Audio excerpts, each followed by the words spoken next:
건마담과 함께 여러분의 여행 라이프 스타일을 바꿔보세요. 안녕하세요, 건마담입니다. 오늘은 크루즈 여행 가격에 대해서 이야기를 해볼까 합니다.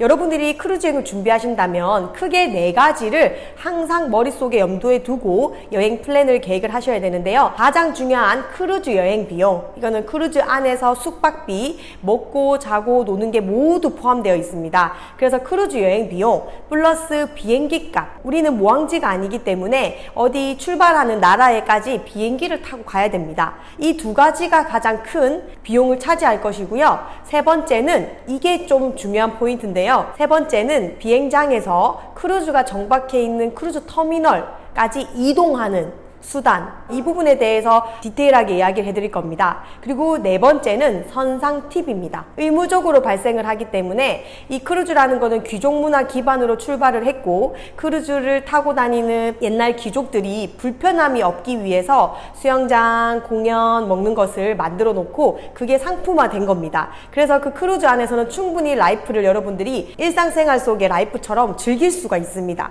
거기에 이제 귀족들이 만든 문화 기반이다 보니까 럭셔리하고 우아하고 매너를 지켜야 되는 것들이 있거든요. 그래서 우리가 외국에 나가면 생각해야 될 게 팁 문화잖아요. 근데 크루즈를 타보시면 너무 친절하고 너무 대우를 받는 느낌이 들어서 저절로 팁을 줘야 될 것만 같습니다. 근데 한국 사람들은 이 팁 문화에 익숙하지 않기 때문에 얼마를 줘야 되지? 이런 고민을 되게 많이 하시거든요. 어떻게 생각해보면 이 방법이 아주 좋은 것 같습니다. 그래서 1박에 1인당 팁 얼마라고 딱 선사마다 딱 정해져 있습니다. 그래서 마지막 날 자동 청구가 되기도 하고요. 때로는 크루즈 예약을 하실 때 그 크루즈 여행 가격에 선상 팁이 포함되어 있을 수도 있습니다. 그래서 여러분들이 크게 생각해야 될 거는 이 선상 팁이 크루즈 여행 가격에 포함인지 아닌지. 근데 보통은 저는 아닌 경우를 많이 봤거든요. 그렇게 되면 4가지 경비를 유의를 하셔야 되는데요.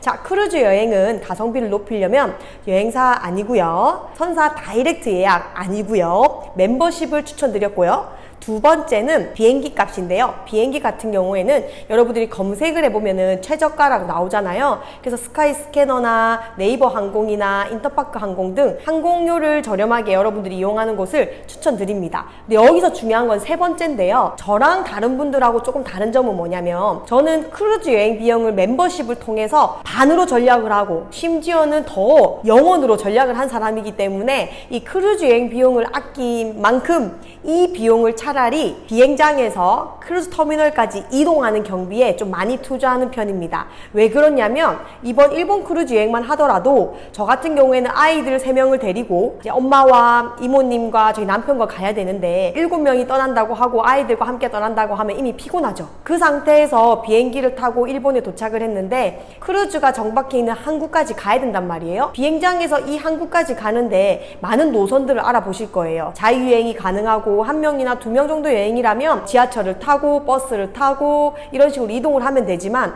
저는 크루즈 여행에서 비용을 너무너무 많이 아꼈기 때문에 그 비용을 여기 이동하는 구간에 투자를 합니다. 어떻게? 비행장에서 저는 크루즈 터미널까지 택시를 타거나, 이렇게 7명 이상이 될 때는 택시도 불가능하잖아요. 그래서 미리 밴이라든지 버스 이런 걸 예약을 해서 단독으로 이동을 합니다. 물론 멤버들이 더 있다면 13명이든 15명이든 함께 예약할 수 있겠죠. 그래서 저희는 이번에 지중해에서도 바르셀로나에 도착을 했거든요. 여기서 바르셀로나 중심가에 에어비앤비로 방 5개짜리 10명이 숙박을 했는데요. 물론 바르셀로나는 지하철도 잘 되어 있고 하지만 캐리어를 막 무거운 거를 끌고, 또 저는 짐순이에요. 맥시멀리스트여가지고 여행을 가도 짐이 엄청 많고요. 또 저는 리모아 캐리어를 쓰기 때문에 뭐 가벼운 리모아 플라스틱도 있지만 무거운 걸 씁니다.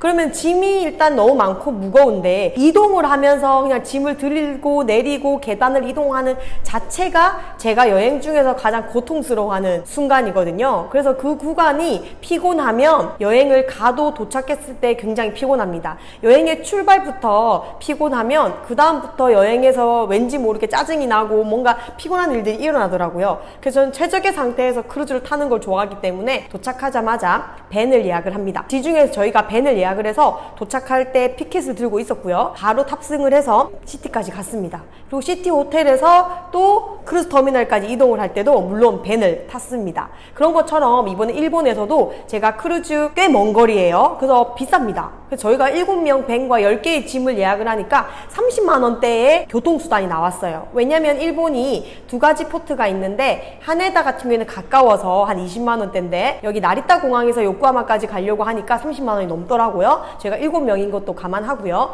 또 지역이 멀다 보니까. 그래서 이거를 비싼 비용이지만 저는 크루즈 여행에서 충분히 아꼈기 때문에 비행장에서 내리자마자 바로 밴에 탑승을 해서 조금 자다 보면 항구 도시에 도착을 하겠죠. 그래서 체크인을 또 해야 된단 말이죠. 체크인을 하고 또 그 기다리는 시간들이 있기 때문에 탑승을 해서 편안하게 크루즈의 첫날이 아주 편안한 상태여야지 첫날부터 크루즈는 가장 해야 될 게 많습니다. 앞으로 어떤 기항지에 떨어지고 어떤 이벤트가 있고 이런 헌상신문을 통해서 크루즈 여행을 어떻게 나머지 시간에 보낼지 계획을 하고 안전교육을 받고 첫날이 굉장히 바쁘거든요. 그래서 저는 제 여행을 짤 때는 이런 식으로 짭니다. 그래서 여러분들이 크루즈 여행에서 가격에서 충분히 절약을 하셨다면 이 이동수단에 조금 투자를 하시는 거를 저는 강력 추천을 하거든요. 근데 실제로 일본에 가족 크루즈 여행 가신 분들이 많기 때문에 아이들 데리고 두 팀만 가더라도 7, 8명이 돼요. 그래서 밴을 추천해 드렸더니 너무 만족하셨습니다. 왜냐면 밴을 타면 시간에 쫓기지 않고 이 이동